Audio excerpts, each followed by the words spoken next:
Chers élèves, bonjour. Aujourd'hui, on a une troisième partie, toujours au cadre de la deuxième unité, les fonctions de relation et l'immunologie. Chapitre 3, l'immunité naturelle et l'immunité spécifique.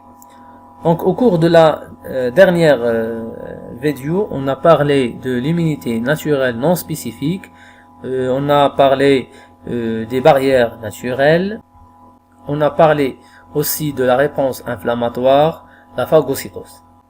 On a dit qu'en général, la phagocytose arrive à éliminer les microbes. Mais parfois, les microbes sont résistants ou bien la phagocytose n'arrive pas à détruire tous les microbes présents au niveau de la plaie.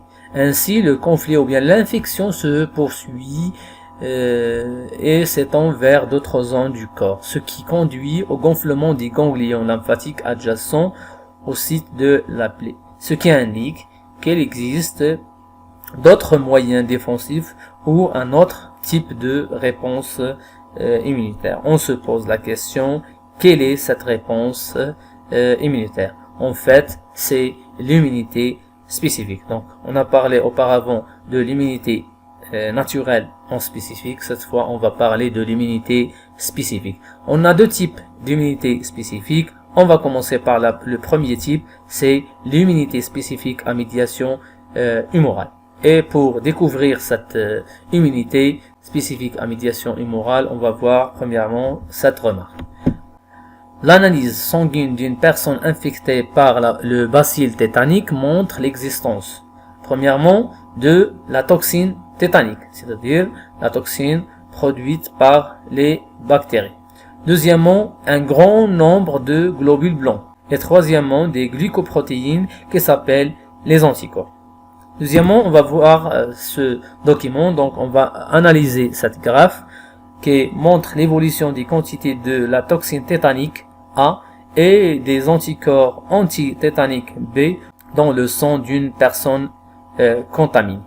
Donc, comme vous le voyez, après contamination par le bacille tétanique, on a augmentation progressive de la quantité de la toxine tétanique jusqu'à qu'elle atteint son maximum après 6 jours. Puis, une diminution. Concernant la concentration ou bien la quantité des anticorps, donc les anticorps n'apparaissent dans le sang de cette personne qu'après 5 jours de la contamination. Donc 5 jours après la contamination, les anticorps apparaissent et leur quantité augmente progressivement. Mais on doit expliquer quelques éléments. Donc pourquoi la quantité de la toxine augmente? Parce que le nombre de bactéries augmente puisqu'il trouve les conditions favorables pour son développement, donc elle se multiplie rapidement et plus le nombre de bactéries augmente, plus la quantité de la toxine augmente. Maintenant, comment peut-on expliquer cette diminution de la quantité de la toxine? Donc on constate que cette diminution coïncide avec l'apparition et l'augmentation de la quantité des anticorps. Donc on peut expliquer cette diminution par l'apparition des anticorps qui vont éliminer progressivement les bactéries. Devant vous, un schéma et une image d'un type d'anticorps. Donc, c'est quoi un anticorps? C'est une molécule glycoprotéique existant dans le sérum. C'est quoi le sérum? Donc, on a le sang. Lorsqu'on élimine les cellules, on obtient le plasma. Et lorsqu'on élimine la fibrinogène, on obtient le sérum. Donc le sérum, c'est le plasma moins la fibrinogène. Donc en général, le plasma et le sérum ne diffèrent pas beaucoup. Donc c'est une molécule glycoprotéique existant dans le sérum. Elle a une forme de Y et se relie à l'antigène par des sites de reconnaissance spécifiques pour le neutraliser. Donc comme vous le voyez dans ce schéma, donc chez tous les anticorps, on a cette partie qui est vraiment semblable entre tous les anticorps, mais cette partie, c'est-à-dire le site de fixation de l'antigène, diffère d'un anticorps à un autre. C'est quoi un antigène? L'antigène, c'est toute substance étrangère à l'organisme capable de déclencher une réponse immunitaire visant à l'éliminer. Par exemple, lorsqu'une bactérie entre ou bien pénètre dans notre corps, donc il va déclencher une réponse immunitaire. Donc cette bactérie, c'est un antigène. Pour découvrir les caractéristiques ou bien les propriétés de l'immunité spécifique à médiation humorale, on va analyser quelques expériences. La première expérience, donc on a une souris, on va injecter le bacille tétanique, le résultat c'est la mort de la souris. Donc qu'est-ce qu'on déduit? On déduit que la souris est non immunisée contre le tétanos, c'est-à-dire qu'elle n'a pas une immunité qui lui permettra d'éliminer le bacille tétanique. La deuxième expérience, cette fois on a une souris 3 bleue, donc on va faire un prélèvement du sérum de la souris 3 guérie au tétanos. Donc guéri, ça veut dire qu'il a une immunité contre le bacille tétanique.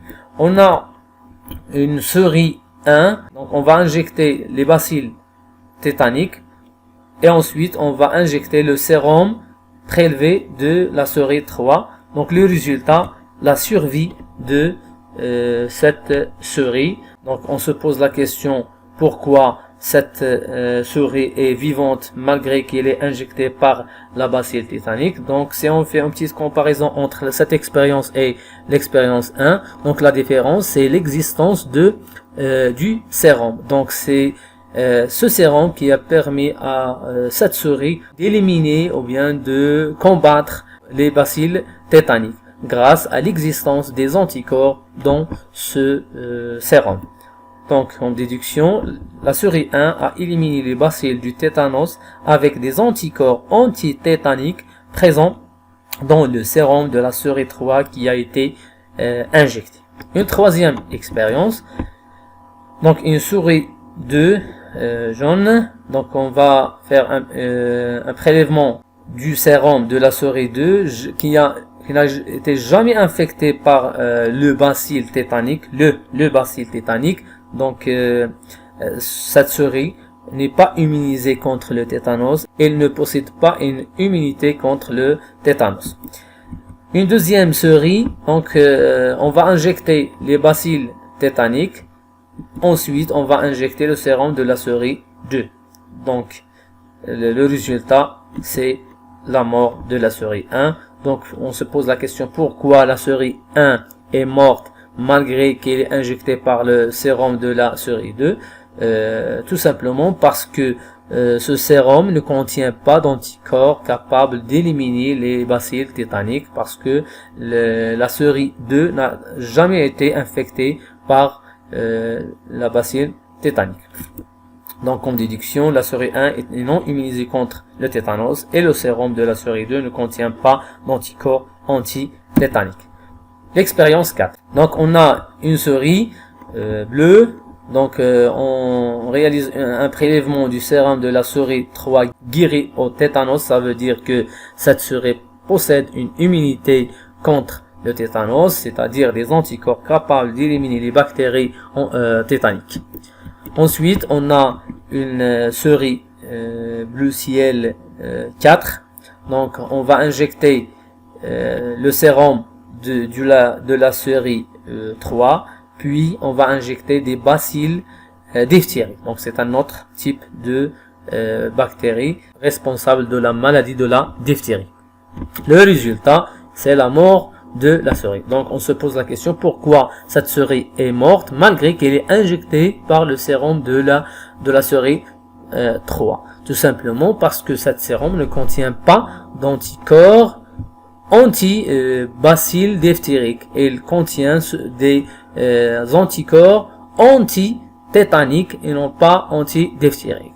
Donc, en déduction, les anticorps existants dans le sérum prélevé de la souris 3 sont dirigés contre les bacilles tétaniques et non pas contre les bacilles diphtériques, c'est-à-dire qu'elles sont capables de neutraliser seulement le bacille tétanique et elles sont incapables de neutraliser le bacille diphtérique. C'est la propriété de l'immunité spécifique. Ça veut dire que lorsqu'une un anticorps est produit pour éliminer un antigène, il ne peut éliminer que cet antigène. Il ne peut pas éliminer un autre antigène. Donc, c'est la spécificité des anticorps. Le document suivant nous montre le mécanisme de la production des anticorps. Donc, comme vous le voyez ici, on a des lymphocytes B. Ce sont des leucocytes ou bien des globules blancs qui existent dans le sang, qui, lorsqu'ils sont activés, c'est-à-dire lorsqu'ils reconnaissent l'antigène, soit directement comme vous le voyez dans l'image, ou bien indirectement à travers les phagocytes. Donc, qu'est-ce qu'ils vont faire ces lymphocytes B? Ils vont se proliférer, se multiplier, puis ils vont se transformer en plasmocytes. Ces plasmocytes vont produire des anticorps contre cet antigène. Donc, les anticorps sont produits par des plasmocytes. Eux-mêmes vient de la prolifération ou bien de la transformation des lymphocytes B. Dans ce document, on va voir l'évolution de la concentration des anticorps en fonction du temps après 2 injections du même antigène. Donc, comme vous le remarquez ici, donc 1 semaine après la première injection de l'antigène, les anticorps apparaissent et leur concentration ou bien quantité augmente pour atteindre presque 4,5 unités. Puis, cette concentration diminue avec le temps. 1 mois plus tard ou bien 2 mois plus tard, c'est-à-dire après quelques temps, lorsqu'on répète une deuxième injection du même antigène, on constate que cette fois, les anticorps apparaissent au même jour de l'injection et la concentration augmente jusqu'à qu'elle atteint presque 14 unités. Puis, on constate une diminution qui est lente avec le temps. Si on fait une petite comparaison entre la réponse primaire après la première injection et la réponse secondaire après la deuxième injection, on constate que les anticorps n'apparaissent qu'après un certain temps après la première injection. Par contre, lors de la deuxième injection, les anticorps apparaissent directement après l'injection au même jour. Deuxième chose, c'est que la quantité d'anticorps produite après la première injection est inférieure à celle produite après la deuxième injection. On peut dire que la quantité est multipliée 3 fois en comparaison avec la première injection. Donc, on se pose la question, pourquoi au cours de la deuxième injection, on a une rapidité de la réponse immunitaire et une efficacité, c'est-à-dire que la quantité des anticorps produits est plus importante. C'est grâce à l'existence de la mémoire immunitaire. Donc, cette mémoire immunitaire permet au corps une réponse rapide et efficace lors d'un deuxième contact avec le même antigène. Maintenant, on va voir un schéma récapitulatif qui montre les étapes de la réponse immunitaire spécifique humorale. Donc, on a ici un antigène qui sera reconnu par les lymphocytes B, soit directement ou bien, comme vous le voyez ici, donc les lymphocytes B reconnaissent l'antigène directement ou bien à travers les phagocytes, ce qu'on va voir plus tard. Donc, on obtient des lymphocytes B qui reconnaissent l'antigène. Donc, on a une multiplication de ces lymphocytes B. Puis, ces lymphocytes B activés, c'est-à-dire qui reconnaissent l'antigène, vont se transformer en plasmocytes de durée de vie limitée. Ces plasmocytes vont produire les anticorps contre cet antigène. Ensuite, les anticorps vont neutraliser l'antigène et ce sera facile pour la phagocyte de faire la phagocytose du complexe anticorps-antigène. Il faut signaler aussi que un grand nombre parmi les lymphocytes B qui reconnaissent l'antigène vont rester en mémoire ces lymphocytes B ont une longue durée de vie, c'est-à-dire lors d'une deuxième injection, bien un deuxième contact avec le même antigène, ce sont ces lymphocytes B mémoire qui reconnaissent déjà l'antigène qui vont se multiplier pour donner une réponse immunitaire rapide et efficace. Et plus le nombre de fois de contact entre l'antigène et le corps, plus l'efficacité et la rapidité de la réponse immunitaire augmente. Donc en conclusion, la réponse immunitaire à médiation humorale est réalisée par la production d'anticorps par les plasmocytes résultant de la prolifération des lymphocytes B. Elle se caractérise par, premièrement, cette immunité est spécifique car elle est dirigée contre un seul type d'antigène. Deuxièmement, elle est acquise car elle n'apparaît dans l'organisme qu'après la pénétration de l'antigène.